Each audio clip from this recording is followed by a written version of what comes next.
Assalamualaikum warahmatullahi wabarakatuh. Perkenalkan, nama saya Firdaus, mahasiswa Universitas Negeri Padang dengan Fakultas Ekonomi, Prodi Manajemen Pajak tahun 2018. Di video kali ini, saya akan mencoba menjelaskan materi mengenai pajak online atau DJP online.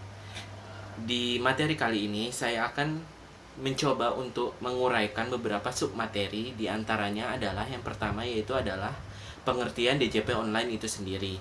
Yang kedua adalah manfaat dan tujuan dari DJP online. Yang ketiga adalah hambatan-hambatan yang dialami oleh DJP online. Yang keempat adalah pengertian dari e-billing, e-filing, dan e-fin itu sendiri. Dan yang kelima adalah apakah itu SPT online. Dan yang keenam adalah bagaimana cara pelaporan pajak online. Yang ketujuh adalah bentuk penerapan dari pajak online. Dan yang kesembilan adalah bentuk aplikasi dari DJP online itu sendiri. Jadi, jika teman-teman ingin mengetahui apakah DJP online itu sebenarnya, stay tune. Di materi pertama yaitu adalah pengertian dari DJP online itu sendiri. Sebenarnya apa sih DJP online itu? DJP online itu adalah salah satu situs milik pemerintah atau Direktorat Jenderal Pajak yang berisikan berbagai macam aplikasi perpajakan yang dapat membantu wajib pajak itu sendiri untuk membayarkan pajaknya secara online ataupun bisa melaporkan SPT online melalui aplikasi yang bernama e-filing. Materi kedua yaitu adalah tujuan dan manfaat dari DJP online. Yang pertama saya akan menjelaskan tujuannya terlebih dahulu. Tujuannya mungkin dapat saya uraikan menjadi dua. Yang pertama adalah meningkatkan kualitas pelayanan kepada wajib pajak. Artinya di sini situs DJP online yang dimiliki oleh pemerintah adalah sebuah inovasi terbaru dalam teknologi di dunia perpajakan, di mana kita dapat mengisi e-filing DJP untuk memberikan kemudahan dan sekaligus memberikan kelancaran bagi wajib pajak agar lebih patuh dalam membayar pajaknya. Yang kedua yaitu adalah lebih praktis dan dalam melaporkan pajaknya. Selain dengan fitur e-filing yang dapat kita gunakan, ada fitur lainnya yaitu adalah kita dapat melaporkan SPT tahunan kita secara online, di mana hal ini akan lebih praktis bagi wajib pajak itu sendiri dalam mengurus berkas-berkas yang diperlukan tidak lagi dalam berbentuk kertas, tetapi berkas yang diajukan untuk pengisian form SPT tahunan kita akan lagi berbentuk seperti file elektronik. Materi selanjutnya itu adalah manfaat dari penggunaan DJP online. Kita sebagai wajib pajak, jika kita telaah, akan banyak sekali manfaat yang kita dapat. Yang pertama yaitu adalah prosesnya akan lebih cepat dan mudah. Yang kedua, manfaatnya adalah hasilnya akan lebih akurat dan terintegritas. Dan yang ketiga adalah akan lebih ramah lingkungan karena kita sudah tidak lagi memerlukan kertas-kertas. Yang keempat yaitu dapat dilakukan di mana saja dan kapan saja. Yang terakhir yaitu lebih tepat karena teknologi yang kita gunakan sudah canggih. Jadi tidak mungkin ada lagi kesalahan-kesalahan yang akan mengganggu proses pelaporan perpajakan itu sendiri. Selanjutnya itu materi ketiga adalah hambatan dari DJP online itu sendiri. Selain tadi manfaat, tentu saja ada hambatan-hambatan yang kita alami selama kita melakukan penggunaan situs DJP online. Yang pertama adalah kita terkendala saat melakukan login di situs DJP online itu sendiri. Itu mungkin akibat dari sinyal yang kita miliki kurang baik atau hal-hal yang lainnya. Yang kedua adalah melakukan salah dalam penginputan data. Hambatan yang ketiga adalah terdapatnya kode error atau status kode error yang ada dalam DJP online.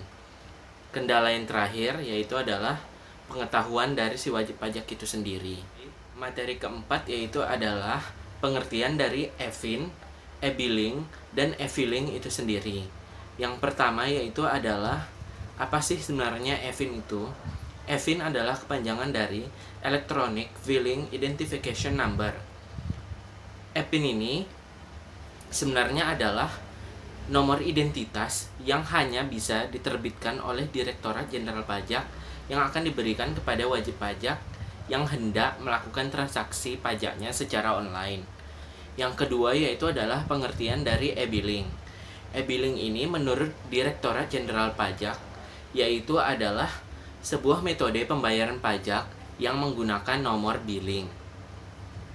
Yang terakhir yaitu adalah e-filing. Pengertian e-filing ini sama dengan pelaporan pajak. Nah, jadi e-filing ini adalah salah satu fitur yang bisa kita gunakan untuk melaporkan SPT atau surat pemberitahuan kita secara online yang sudah ditetapkan oleh Direktorat Jenderal Pajak. Materi selanjutnya itu adalah materi kelima, yaitu adalah SPT online. Saya mencoba menjelaskan apa sih sebenarnya SPT online itu sendiri.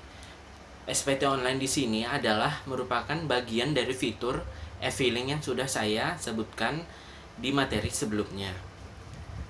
Di aplikasi pemerintah ini, SPT online juga memiliki fitur e-form atau form elektronik, di mana fitur ini memungkinkan si wajib pajak untuk mengisi form-form yang ada secara offline. Setelah itu dapat diunggah kembali ke situs DJP online. Apa saja form-form yang dapat diisi secara online, yaitu salah satunya SPT tahunan orang pribadi 1770S, SPT tahunan orang pribadi 1770, dan SPT tahunan badan 1771. Selanjutnya itu adalah materi ke-6, yaitu cara-cara melakukan pelaporan pajak secara online. Di sini saya mencoba menjelaskan sesuai dengan tuntunan yang telah saya dapatkan. Cara pertama yaitu adalah Anda harus terlebih dahulu melakukan aktivasi e-fin yang Anda punya dan memiliki akun untuk melakukan pengisian e-filing nantinya. Setelah itu, setelah berhasil memiliki akun, Anda akan bisa login dan masuk ke laman e-filing, dan jika Anda ingin melaporkan SPT, maka Anda bisa mengklik kata e-filing. Selanjutnya itu langkah selanjutnya, jika ingin melaporkan SPT secara online, Anda dapat mengklik kata-kata buat SPT seperti gambar di samping ini. Langkah ketiga yaitu adalah Anda akan masuk ke halaman SPT dan kemudian jawab pertanyaan apakah Anda menjalankan suatu usaha atau pekerjaan secara bebas. Jika Anda menjalankan usaha atau pekerjaan secara bebas, Anda bisa menggunakan fasilitas upload CSV, atau jika tidak, Anda harus mengisi SPT satu persatu. Langkah selanjutnya itu adalah untuk menggunakan fasilitas upload CSV, maka kita bisa mengklik upload CSV. Selanjutnya, unggah file CSV dan dokumen PDF pendukung. Langkah selanjutnya itu adalah Anda akan masuk ke halaman pengiriman SPT untuk mengirim kode verifikasi ke email Anda, maka Anda bisa klik kata di sini. Kemudian selanjutnya, periksa kotak masuk pada email Anda. Salin kode verifikasi dan tempel kode tersebut di kotak yang tersedia. Setelah itu klik kirim SPT. Jika e-filing berhasil, maka bukti penerimaan elektronik atau BPE akan dikirimkan ke email Anda seperti contoh di samping. Itu adalah materi ketujuh, yaitu adalah bentuk penerapan dari pajak online. Sebenarnya bentuk penerapan dari pajak online di sini adalah dengan adanya aplikasi e-filing. Dari sini kita dapat membayar pajak kita secara online dan tidak perlu lagi bersusah-susah datang ke kantor pelayanan pajak yang ada di daerah kita masing-masing. Dengan itu dapat memudahkan si wajib pajak dalam melakukan pembayaran pajak yang harus dia lakukan. Selanjutnya adalah materi terakhir atau materi ke-8, yaitu adalah bentuk aplikasi dari DJP online itu sendiri. Sebenarnya, bentuk aplikasi dari JP Online itu sendiri adalah berupa situs perpajakan yang dimiliki oleh Direktorat Jenderal Pajak yang dapat digunakan untuk melakukan pembayaran pajak secara online.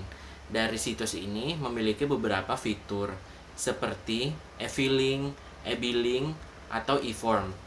Dari ketiga fitur-fitur yang ada, fitur-fitur ini memiliki fungsinya masing-masing yang dapat kita gunakan sesuai dengan kebutuhan kita untuk melakukan pelaporan pajak atau pembayaran pajak yang akan kita lakukan. Mungkin itu saja materi yang dapat saya sampaikan. Semoga teman-teman yang menonton dapat memahaminya dengan baik. Sekian dari saya. Wassalamualaikum warahmatullahi wabarakatuh.